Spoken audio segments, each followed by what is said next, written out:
Pois ainda vamos em 14 de maio, né? E esse negócio aí, Flávio Bolsonaro, Vorcaro, segue dando no que falar. Hoje eu escutei um negócio que eu achei muito interessante. Quem é que acredita nas explicações do 01? É gente que toma detergente, sabão de lavar louça, que faz disso uma disputa política essencial. A gente assim acredita no que o cara falou. Sabem, vendo tudo que vi, hoje tive a possibilidade, agora há pouco, de assistir a entrevista do Flávio Bolsonaro. Por acaso, peguei ao vivo. Gente, me vem na cabeça uma música aqui no Rio Grande do Sul, Poncho Molhado. Ela diz mais ou menos assim, né? E a tropa segue devagar, mugindo tonta, e nem percebe que o seu fim é o matadouro. E o tropeiro, entristecido, se dá conta que o boi é bicho, mas tem alma sob o couro. Poncho Molhado é o nome dessa música. Maravilhosa, José Cláudio Machado. Maravilhosa. Interpretação estupenda.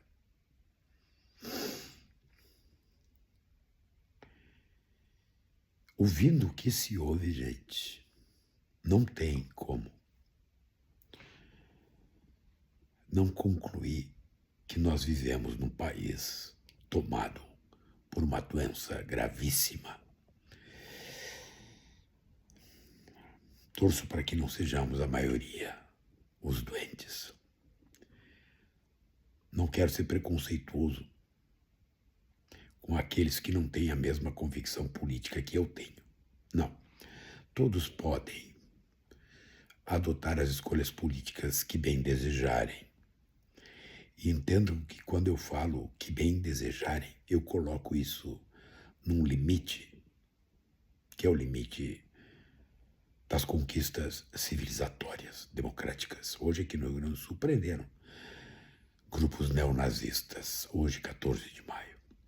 Então isso aí, desculpe, estas escolhas para mim não servem e não devem ser admitidas. Mas toda aquela escolha que estiver dentro do campo democrático, que estiver dentro da Constituição, dentro de um ambiente de tolerância em que cada um pode escolher o caminho político que desejar, estamos bem. Agora, quando eu entro num mundo onde as lógicas grupais são capazes de produzir validação interna e essas validações adquirem pretensões de totalidade, nós estamos com problema. Nós estamos com problema. Quando o argumento vagabundo, mais simples, singelo, evidente, é rejeitado,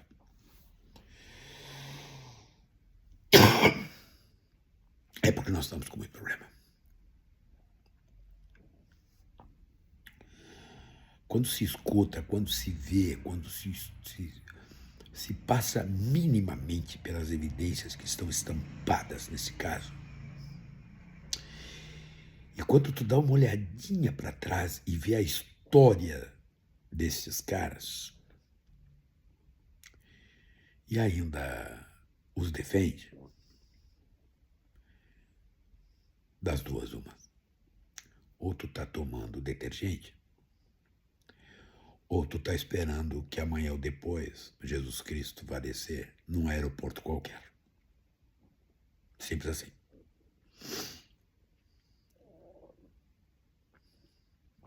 Isso não deixa de ser triste. Muito triste. Por quê? Porque são seres humanos iguais a nós. Iguais a nós? Não. Não são seres humanos iguais, pelo menos aqueles com quem eu convivo. Porque aqueles com quem eu convivo não desejam a eliminação do outro. Aqueles com quem eu convivo percebem na divergência uma condição de superação civilizatória e não de agressão existencial, como esses caras tomam a divergência. Quem tem para si Flávio Bolsonaro como referência, Jair, que se quer Messias e não passa de um Bolsonaro, desculpe, esses não fazem parte daqueles com quem eu me permito relacionar. E sempre fiz a diferença entre aqueles que votam ou votaram em um determinado momento no Bolsonaro porque não tinham alternativa, que não gostam do Lula, que não queriam Lula, até que sejam anti-Lula, são diferentes daqueles que são bolsonaristas, porque o bolsonarismo é uma forma de se colocar no mundo. Diria, fazendo um trocadilho, Heidegger, né? Dasein. O que é o Dasein? No mundo da fenomenologia, no mundo da filosofia da linguagem. Heidegger dizia, Dasein, o ser aí. Nós estamos no mundo não é porque escolhemos estar no mundo, nós estamos no mundo porque estamos no mundo. Com as nossas condições, aspas, com as nossas existencialidades. Então, o bolsonarista, aquele que tem uma convicção sobre o mundo, que percebe um mundo que adquire sentido a partir da eliminação do outro, daquele que não pensa igual a nós, por quê? Porque não se sente validado. Esse aí eu não tolero, esse não me serve. Agora, aquele que votou no Bolsonaro por uma circunstância, então, isso é diferente.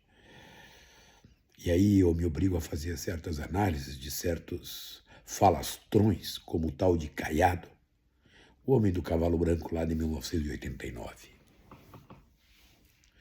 que, tirando casquinhas do bolsonarismo, se coloca como aliado do bolsonarismo e traz para si a alcunha, porque Caiado dizendo que disso vira alcunha.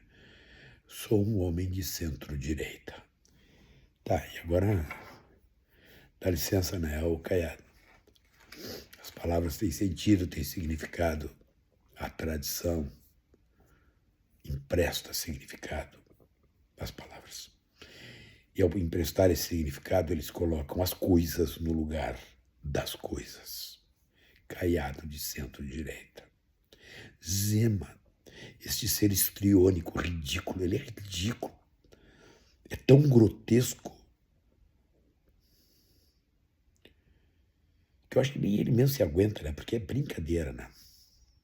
Mas o que eu quero dizer com tudo isso, gente, que a tropa segue devagar. A entrevista que eu escutei do cara é um negócio inacreditável. A convicção com que este Flávio Bolsonaro mente, dizendo que é dinheiro privado, que é um contrato de financiamento. Seria o filme mais caro da história do Brasil e mais um pouco. Isso não tem pé, não tem cabeça. E agora a pergunta, porque ele admitiu isso, tá tudo, o fato está comprovado, está admitido. Onde está esse dinheiro? Porque os produtores do filme, tanto a da produtora quanto o Mário Frias, dizem, não, dinheiro zero para o filme. Onde foram parar os 61 milhões? Qual é a resposta do Flávio Bolsonaro? Cláusula de confidencialidade. Tá bom. Então tá. Mas o que é o pior?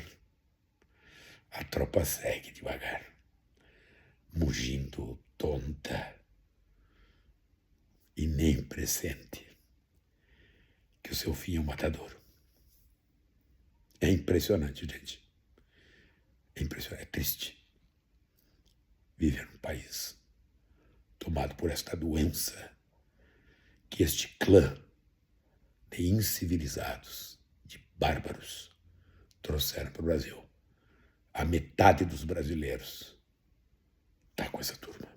É muito triste.